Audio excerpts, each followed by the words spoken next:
65% of Americans have college debt. Maybe you're one of them. And total student debt in this country at nearly $1 trillion is now greater than total credit card debt.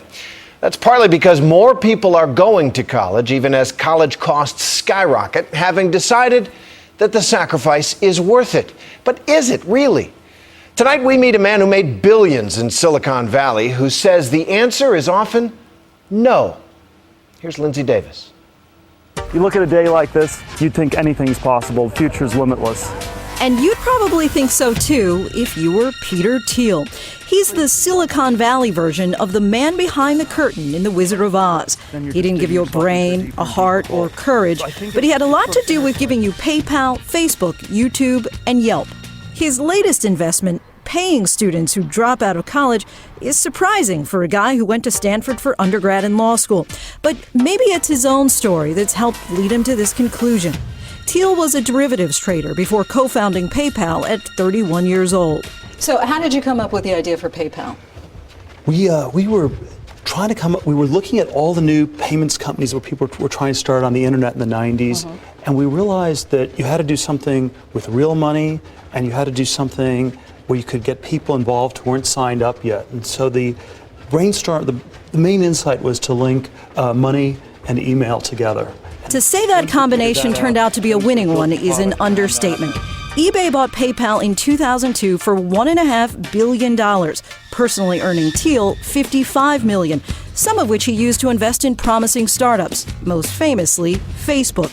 His $500,000 investment is now worth $1.5 billion.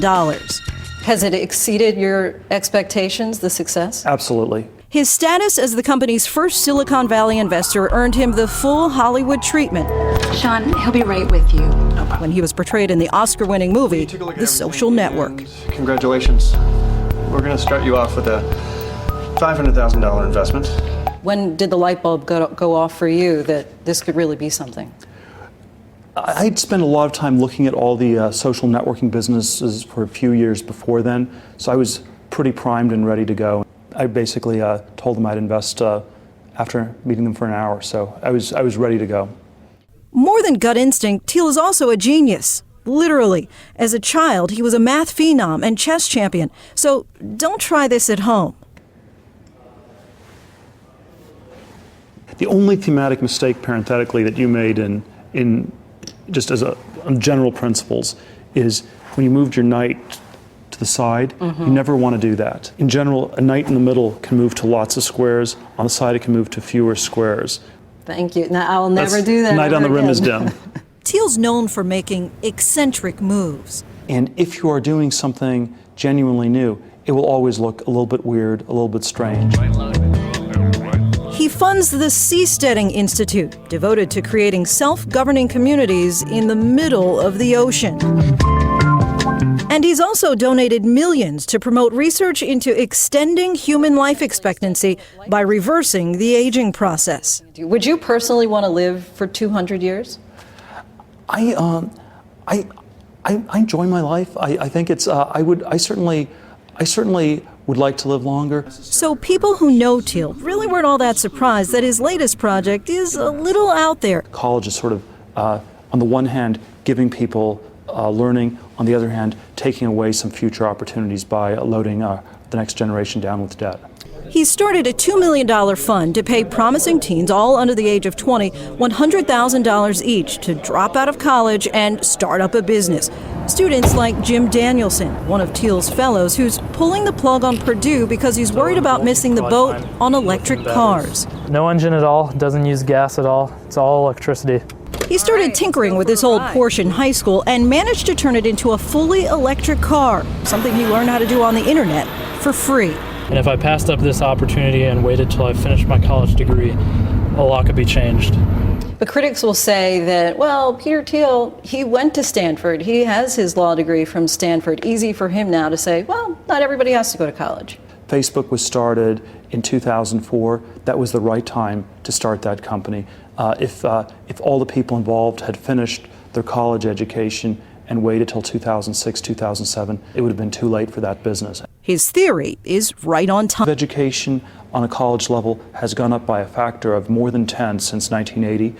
Adjusted for inflation, it's gone up by about 300%, more than housing or tech stocks. It's been an incredible run-up.